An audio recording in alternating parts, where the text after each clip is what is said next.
Rotten Reflections. Nika for Life. Summary. When strange movement in a pharmacy catches Casey's eye one night, no one could have known the stress, panic, and confusion the next few months would bring. A turtle not in their right mind ends up in an unknown place, with even more unknown threats lurking around every corner.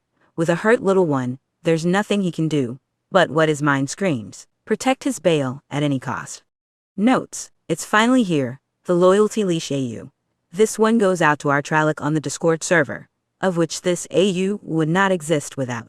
They have poured their soul and sleep schedule into this right alongside me, and I couldn't have a better buddy to make this with. And also to those on the Discord, Haas eager waiting of this AU kept me motivated to actually keep writing it. So without further ado, I present to you the first chapter of Rotten Reflections, aka the Loyalty Leash AU. See the end of the work for more notes and other works inspired by this one. Chapter 1. Notes. See the end of the chapter for notes. Chapter text. If there was one thing Casey was good at, it was getting into places, and things he definitely shouldn't.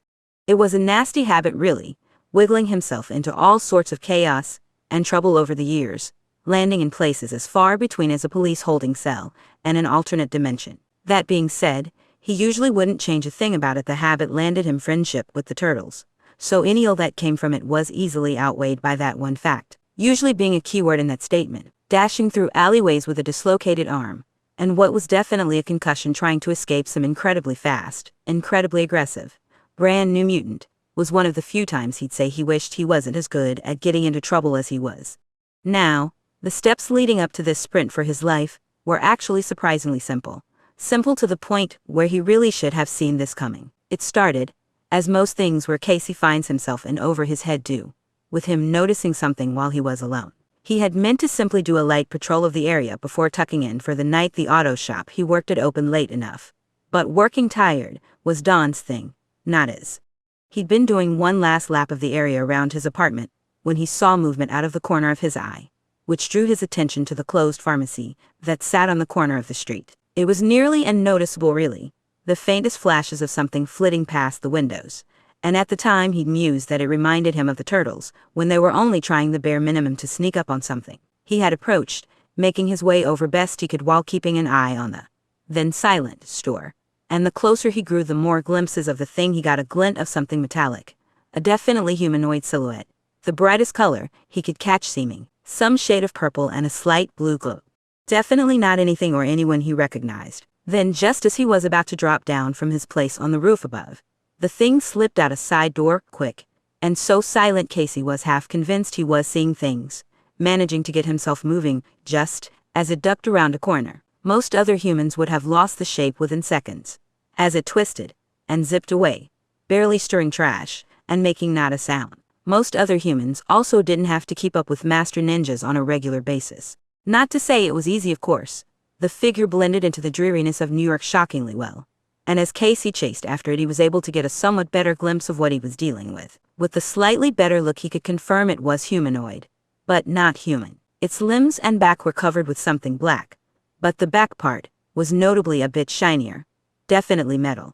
Anything not black seemed some shade of dark green, and the purple he'd seen was from the strange rectangular markings around its eyes and its joints. The blue glow coming from what he could only assume was its eyes, and it was too damn fast to be human. Everything else was idle observation. The faintly off shape of the body could just be his struggle to keep up, making it hard to get a good look. The colors just close, but the speed. If Casey didn't have the advantage of going straight as the crow flies, it would be long gone. Its base speed was impressive enough, reminding Casey of sprinting dogs and horses, but on top of that it would occasionally get a sudden burst, practically blurring out of existence, and then appear a good dozen streets ahead of Casey. Casey, who was steadily falling behind. Even its split-second pauses at some corners weren't enough for Casey to keep a steady enough pace with it, and it's with a stumble after his foothold crumbles that he starts to realize where exactly the thing is going. The buildings near this particular dock were some of the oldest and most rotten Casey knew of. That still stood. The old forgotten shipping yard had lost funding and was left to decay decades ago, and all that could be found here anymore were drunks and the occasional overconfident rat. Every building was one bad day away from falling to rubble, and the abandoned machinery wasn't much better. The entire area was just a breeding pit for Rockjaw, and rot, also incredibly hard to move around via rooftop. Lucky for him, however, his target slowed, creeping through the area at a slow crawl compared to the breakneck pace it seemed to be rushing at earlier. This gave Casey enough time to scramble down from the roof of the warehouse he'd found himself on, drop down into the fog gathering below, and sneak his way forward. Now that it wasn't blurred by speed, he was able to actually make out details. Its back was covered by some black, almost shell-like metal mass.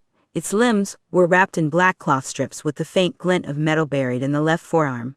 Its hands and feet were separated into 3 distinct digits, and its face was shaped strangely. Combine all that with the fact that it had dark green skin, and Casey knew what he was dealing with. Brand new mutant. Nothing good came from that statement. It was swinging its head from side to side, seeming to look for something as it let out soft, what Casey could only call quacks. The sound reminded him of ducks calling for their ducklings. As it walked along, he tried to follow as stealthily as he could. It hadn't noticed him yet, and he'd quite like to keep it that way. After a few seconds of his target making those noises, something answers. The answering quack is notably fainter, weaker even. It shakes, and seems strained compared to his target's calls. He'd even go so far as to call it smaller, once again reminded of a duck and its ducklings.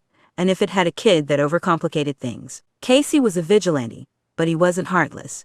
Sure, new mutants were normally a bad thing, but there were always exceptions.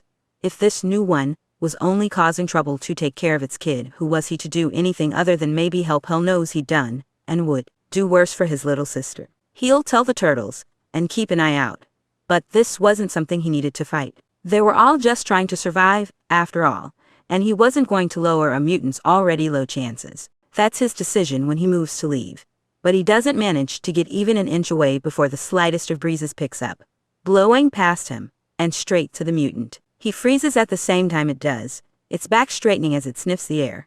It's animalistic in its movements, like a wolf catching the scent of a wounded rabbit. He can't move as its head snaps in his direction. The blue light from its eyes cuts through the fog to settle on him, a spotlight in the gloom revealing a hapless intruder. Before yellowish-white eyelids snap over them, those eyes seem to lock onto him no differently than a big cat that had found its prey as another small quack from the other rings out. The call seems to hang in the air as time slows. The one standing before Casey answers its kid with a hiss. He never understood before how snakes' hisses could scare people, or even spook other animals. But the noise the mutant lets out sends his heart racing. It's not quick.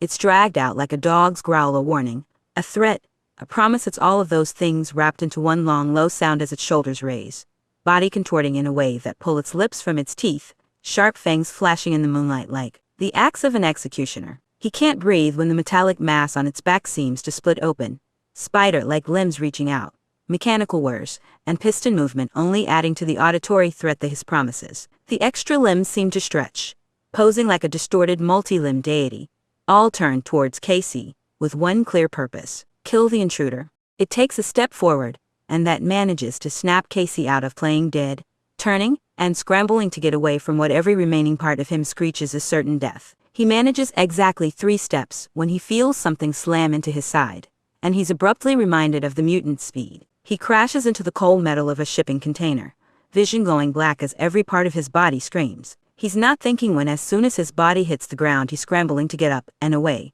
heart pounding and chest heaving to try and regain oxygen as quickly as possible. It's still hissing. He can practically feel its breath on his neck as he runs. He can't outpace it, and there's no way in hell he can shake it in its own nest. A flash of purple light has him diving to the ground on instinct. Years of ducking out of the way of chrome blasts saves his skull from being splattered against the concrete as he watches a sparking purple light breeze just past his face at breakneck speeds. In its wake, a soft gust of air that rustles his hair as it goes past. His heart jumps into his mouth. He already can't feel his shoulder. His mind's foggy in a way that he's long since memorized as concussed, and that was from just one hit. He lands on his back and is already scrambling up and away, his only hope and goal being to get out of the mutant's territory and pray it doesn't want to leave its young alone long enough to finish Casey off. His lungs heave as he sprints past decrepit buildings and rusting machinery, heart skipping a beat every time the sound of metal clacking against pavement, and that horrifying hiss grow closer. He's not sure how far he can run like this, every inch of him aching yet not able to stop, because stopping meant death. So that's how Casey ended up in this situation, running for his life from a pissed-off mother mutant, arm definitely dislocated, and without a doubt concussed. unsure if he was going to escape, with his head still attached to his shoulders. He does not stop to wonder why the noise starts to grow quiet. Does not stop even when all he can hear is his own breathing and heartbeat. Does not stop running until his legs give out beneath him and send him careening into the brick of an alleyway.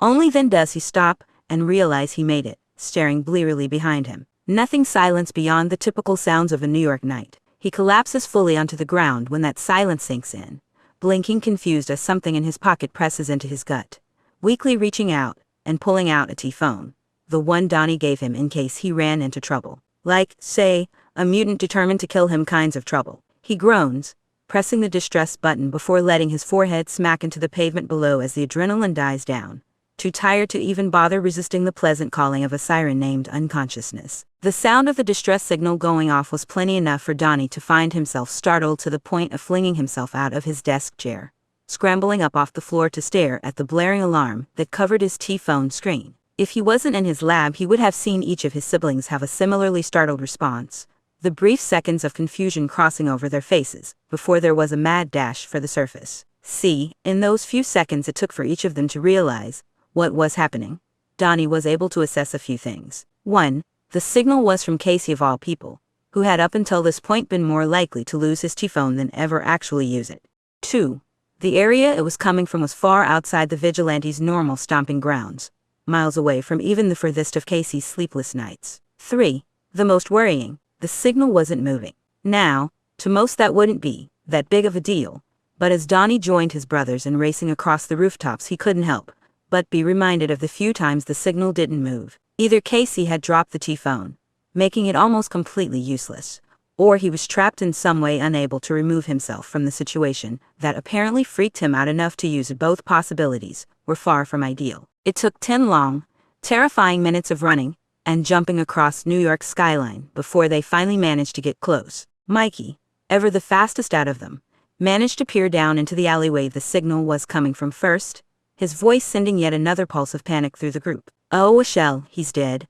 That had not been one of the possible scenarios Donnie had run through his mind. Thoughtlessly, Donnie finds himself practically throwing himself down into the alley, skidding to a stop in front of Casey's crumpled form. Mikey's assessment was well-founded. His normal mask has a chunk broken out of it to reveal a growing black eye, his left arm is at an angle, and Donnie can't see him breathing. He reaches forward, intent on finding a pulse, when Casey's eyes snap open, right arm lashing out at him with a strangled yell. It's a weak hit, but the sudden movement is enough for Donnie to yelp, the sound drowned out by his brother's own exclamations of surprise. Casey's eyes are feverish and bleary as he scrambles to his feet and away, left arm hanging limply in a way Donnie knows means it's out of socket, leaving him once again to question what in the world happened. Dude, what the hell? Calm down, it's just us. Raph barks out, which apparently works as intended as Casey's eyes clear. They watch as his back hits the wall behind him, and he allows himself to gracelessly slide down it. There's a few moments of silence as Donnie approaches again, hesitating only a moment before moving to check Casey's arm, and he ignores the sharp yelp of pain as he tries to get a feel for how to put it back into place through Casey's thick hoodie. Nothing seems broken, but then again, what hurts? How'd you get hit? He asks, wondering if he can convince the other to let him cut off the damn hoodie so he can do his job. Side feels like it's on fire, head hurts a shit ton too. Got whacked into a shipping container, I think, comes Casey's slurred response, causing Donnie to pause long enough to check his eyes, sighing in displeasure at the discovery that his pupils are 2 different sizes. Concussion. Of course. Casey, what happened? Start from the beginning. It seems Donnie going into action snapped Leo out of his confused stupor, kneeling down in front of the vigilante as if it'll make a difference how close he is. Okay, so, I was doing my patrol, right? And I see someone in a closed medic shop, or something. So I get closer, and there's this, mutant in there stealing stuff. Casey pauses, seemingly in thought. No idea what they even took, come to think of it. They weren't really carrying anything. Unless that backpack thingy doubled as an actual backpack. Focus, Casey. You said there was a mutant. Did you recognize them? Leo redirects, Donnie taking the opportunity the interruption gave him to shove Casey's shoulder back into place, wincing at the yelp Casey lets out. They were a turtle, I think, but not like you guys. Their shell was all metal. Why? And they were all lanky. And fast. Really, really, really fast. God, they were so fast. Casey shivers then, starting to tilt to the side before Donnie makes him sit straight. How the hell did they not catch me? They were so fast. Considering your shoulder was out of socket, I'd say they caught you, Donnie mumbles, trying to cover up the sudden spike of fear at yet another new mutant running around, yet another enemy they had to learn the weak spots of. No, if they caught me I'd be strips of jerky, probably being fed to the thing's baby, Casey hums. This was the only hit they got in. Some weird purple junk they conjured up, sent me into a container. Metal shell thing had all these extra arms and junk. It wanted me dead. It's baby, Mikey pipes up, eyes wide and in awe. Yeah, was it, and I guess I got too close to its nest or something. Mama got real mad when it noticed me. It was doing this weird quacking noise. And then there was this real little one that answered it. Round then is when it noticed me and started hissing. Suddenly there's a look on Casey's face, at least what can be seen from behind his mask. That, am not telling you guys where it is until you promise not to hurt her. Just trying to survive and junk Casey if they're causing trouble. Leo starts, only for Mikey to cut him off. Leo, they've got a baby, and it was stealing from a medic place, meaning said baby is probably sick or hurt or something. Mikey has his puppy dog eyes on. And Donnie notes how even Raph isn't saying anything, face scrunched up in a way of thinking. It's probably already hard enough being mutated, but to have a baby, a sick little baby, and no proper place to take care of them. Unfortunately, Mikey has a point. Donnie would probably be the first, if not the only person, to agree with Mikey on this point. This was unfortunately a lesser of two evil situation. And if a few pharmacies got robbed to keep a baby mutant from dying, then he'd be willing to turn a blind eye. The question is just if Leo would be willing to do the same. We at least need to talk to them, Leo ends up saying, voice a bit strained, and eyes conflicted. Maybe we can help, get them what they need without the chance of innocents getting caught in the crossfire. Donnie can't help the sigh of relief that he lets out, standing from where he had finished checking Casey over. We should give them time to cool off, maybe wait until Casey's healed to try and reach out. If we try right now they'll still be agitated from someone getting too close to the baby, he suggests, feeling himself relax when Leo nods in agreement, gesturing for Raph to help Donnie pick Casey up. Let's get back to the lair. Casey can rest there for the night. Well, Donnie thinks to himself as he and Raph drag Casey to the nearest manhole cover. Things just got a lot more complicated. Another turtle mutant. It's an odd thought. More of his and his brother's kind, and not only that but a turtle mutant with a hatchling. Were they like him and his brothers? Or were they human-turned-mutant? A mix of both perhaps. With how the mother had apparently acted, he wouldn't be surprised if they were turned humanoid instead of turned turtle. Humans turned seem to keep their higher thinking levels. But from what he'd heard from Master Splinter, he resists the urge to flinch at the memory of his sins. Him and his brothers took a few months to click into a human way of thinking. All something to think on when they get back home. He supposes, maybe if he can get the location out of Casey, he can do some CCTV footage recon. Maybe. Notes. And that's a wrap. If you couldn't tell, a lot of this Auchinist ended up being making Rise the same genre as 12 horror drama, which results in some really damn creepy imagery as seen here. Me and Art fell in love with the Casey scene as soon as it was on paper, just from how scary it made the Rise Bob seem. Also, fun fact, the Discord this was made and had to make a new AU chat because this one took it over. Please comment, it feeds my soul and motivation.